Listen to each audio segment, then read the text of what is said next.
ನವರಾತ್ರಿ 3ನೇ ದಿನದ ಅವತಾರ ಚಂದ್ರಘಂಟಾ ದೇವಿಯ ದಿವ್ಯಕಥೆ. ನವರಾತ್ರಿಯ ಉತ್ಸವ. ಮಕ್ಕಳೇ, ನಿಮಗೆ ನವರಾತ್ರಿ ಗೊತ್ತೇ? ನವರಾತ್ರಿ ಅಂದರೆ ದೇವಿಯ 9 ದಿನಗಳ ಹಬ್ಬ. ಈ 9 ದಿನಗಳಲ್ಲಿ ಪ್ರತಿದಿನವೂ ಒಂದು ಹೊಸ ರೂಪ ದೇವಿಯನ್ನು ನಾವು ಪೂಜಿಸುತ್ತೇವೆ. ಮೊದಲನೇ ದಿನ ಶೈಲಪುತ್ರಿ, 2ನೇ ದಿನ ಬ್ರಹ್ಮಚಾರಿಣಿ, 3ನೇ ದಿನ ಚಂದ್ರಘಂಟ. ಇಂದು ನಾವು ಕೇಳಲಿರುವ ಕತೆ ದೇವಿಯ ಈ 3ನೇ ರೂಪ ಚಂದ್ರಘಂಟಾ ದೇವಿ ಬಗ್ಗೆ. ಮಕ್ಕಳೇ, ಚಂದ್ರಘಂಟಾ ಎಂದರೆ ಏನು ಗೊತ್ತಾ? ಅವಳ ಲಲಾಟದಲ್ಲಿ ಅರ್ಧಚಂದ್ರದ ಆಕಾರದ ಗಂಟೆ ಇದೆ. ಆ ಗಂಟೆಯ ಧ್ವನಿಯೇ ರಾಕ್ಷಸರ ಹೃದಯದಲ್ಲಿ ಭಯ ಹುಟ್ಟಿಸುತ್ತದೆ. ಆದರೆ ಆ ಧ್ವನಿ ಭಕ್ತರ ಮನಸ್ಸಲ್ಲಿ ಶಾಂತಿ ತುಂಬುತ್ತದೆ. ಹೀಗಾಗಿ ಅವಳಿಗೆ ಚಂದ್ರಘಂಟಾ ಎಂಬ ಹೆಸರು ಬಂತು. ಬಹಳ ಹಿಂದಿನ ಕಾಲದಲ್ಲಿ ಪಾರ್ವತಿ ದೇವಿ ಶಿವನನ್ನು ಪಡೆಯಲು ದೀರ್ಘ ತಪಸ್ಸು ಮಾಡಿದಳು. ಅವಳು ಶಿವನ ಪತ್ನಿಯಾದಾಗ ದೇವತೆಗಳು ಹರ್ಷದಿಂದ ತುಂಬಿದರು. ಆದರೆ ಜಗತ್ತಿನಲ್ಲಿ ದುಷ್ಟರ ಹಾವಳಿ ಹೆಚ್ಚಾಗಿತ್ತು. ಮಹಿಷಾಸುರ ಎಂಬ ರಾಕ್ಷಸನು ಎಲ್ಲೆಡೆ ಹಿಂಸಾಚಾರ ಮಾಡುತ್ತಿದ್ದನು. ದೇವತೆಗಳು ಭಯದಿಂದ ನಡುಗಿ ದೇವಿಗೆ ಶರಣಾದರು. ಅಮ್ಮ, ನಮಗೆ ರಕ್ಷೆ ಮಾಡು ಎಂದು ದೇವತೆಗಳು ಬೇಡಿಕೊಂಡರು. ಅಲ್ಲಿಂದಲೇ ಪಾರ್ವತಿ ದೇವಿ ತನ್ನ ಯುದ್ಧದ ರೂಪ ತಾಳಿದಳು. ಅವಳು ಚಂದ್ರಘಂಟಾ ದೇವಿಯಾಗಿ ಅವತಾರ ಪಡೆದಳು. ಮಕ್ಕಳೇ, ಈ ದೇವಿಯ ರೂಪವನ್ನು ಕಲ್ಪಿಸಿಕೊಳ್ಳಿ.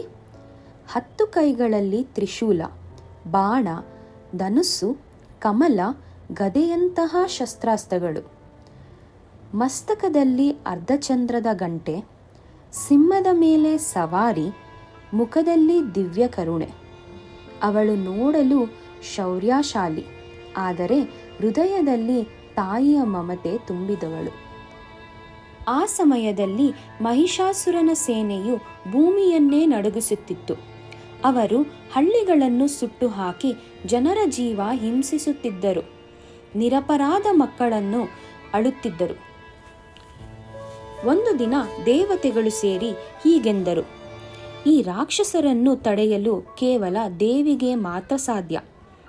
ಅದಕ್ಕೆ ಚಂದ್ರಘಂಟಾ ದೇವಿ ಹೀಗೆಂದಳು: ನನ್ನ ಭಕ್ತರನ್ನು ಕಾಪಾಡುವುದು ನನ್ನ ಕರ್ತವ್ಯ. ನಾನು ಯುದ್ಧಕ್ಕೆ ಸಿದ್ಧ. ಯುದ್ಧದ ದಿನ ಬಂದಿತ್ತು. ಸಿಂಹ ಗರ್ಜಿಸಿತು. ದೇವಿಯ ಗಂಟೆ ಮೊಳಗಿತು. ಆ ಧ್ವನಿ ಕೇಳಿ ಅಸುರರ ಹೃದಯದಲ್ಲಿ ಭಯ ಹುಟ್ಟಿತು. ರಾಕ್ಷಸರ ಸೇನಾಧಿಪತಿ ಕೋಪದಿಂದ ಹೀಗೆ ಕೂಗಿದನು: ಒಬ್ಬ ಮಹಿಳೆ ನಮ್ಮನ್ನು ಸೋಲಿಸುತ್ತಾಳೆ ಎಂಬುದು ಸಾಧ್ಯವೇ? ಮುಂದೆ ಹೋಗಿ ಅವಳನ್ನು ಹಿಡಿಯಿರಿ. ಆದರೆ ದೇವಿಯ ತೇಜಸ್ಸನ್ನು ನೋಡಿ ಅಸುರರು ನಡುಗಿದರು. ದೇವಿ ತನ್ನ ತ್ರಿಶೂಲವನ್ನು ಎತ್ತಿ ಮೊದಲನೇ ರಾಕ್ಷಸನನ್ನು ಹೊಡೆದಳು. ಅವನು ನೆಲಕ್ಕುರುಳಿದನು. ಮತ್ತೊಬ್ಬನನ್ನು ಬಾಣದಿಂದ ನಾಶ ಮಾಡಿದಳು. 3ನೇಯವನನ್ನು ಗದೆಯಿಂದ ಹೊಡೆದು ಬೀಳಿಸಿದಳು. ಅವಳ ಗಂಟೆಯ ಧ್ವನಿಯಿಂದಲೇ ಸಾವಿರಾರು ಅಸುರರ ಶಕ್ತಿ ಕುಗ್ಗಿತು. ಯುದ್ಧ ಮುಗಿದ ಬಳಿಕ ಜನರು ದೇವಿಯ ಬಳಿಗೆ ಓಡಿದರು. ಅವರು ಅಳುತ್ತಾ ಹೇಳಿದರು: ಅಮ್ಮ, ನೀನು ನಮ್ಮನ್ನು ರಕ್ಷಿಸಿದೆ. ಅವಳು ಮೃದು ನಗೆಯೊಂದಿಗೆ ಹೇಳಿದಳು: ನಾನು ನಿಮ್ಮ ತಾಯಿ. ತಾಯಿ ಯಾವಾಗಲೂ ಮಕ್ಕಳನ್ನು ಕಾಪಾಡುತ್ತಾಳೆ.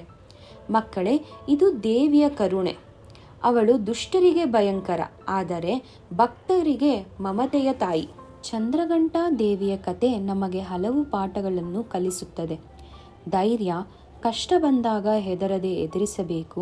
ನಂಬಿಕೆ, ದೇವಿಯ ಮೇಲೆ ನಂಬಿಕೆ ಇಟ್ಟರೆ ನಾವು ಸುರಕ್ಷಿತರಾಗಿರುತ್ತೇವೆ. ಕರುಣೆ, ಬಲಿಷ್ಠರಾಗಿದ್ದರೂ ಸಹ ಮಮತೆ ಇರಬೇಕು. ನವರಾತ್ರಿಯ 3ನೇ ದಿನದಲ್ಲಿ ಜನರು ಚಂದ್ರಘಂಟಾ ದೇವಿಯನ್ನು ವಿಶೇಷವಾಗಿ ಪೂಜಿಸುತ್ತಾರೆ.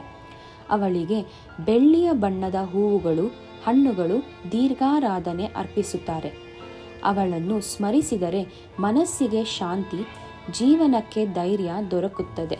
ಮಕ್ಕಳೇ, ಚಂದ್ರಘಂಟಾ ದೇವಿಯ ಕತೆ ಕೇವಲ ಒಂದು ಪುರಾಣ ಕಥೆಯಲ್ಲ. ಅದು ನಮ್ಮ ಜೀವನಕ್ಕೆ ಬೆಳಕು ತುಂಬುವ ಪಾಠ.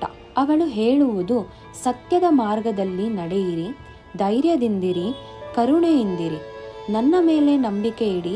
ನಾನು ಯಾವಾಗಲೂ ನಿಮ್ಮ ಜೊತೆಯಲ್ಲಿದ್ದೇನೆ.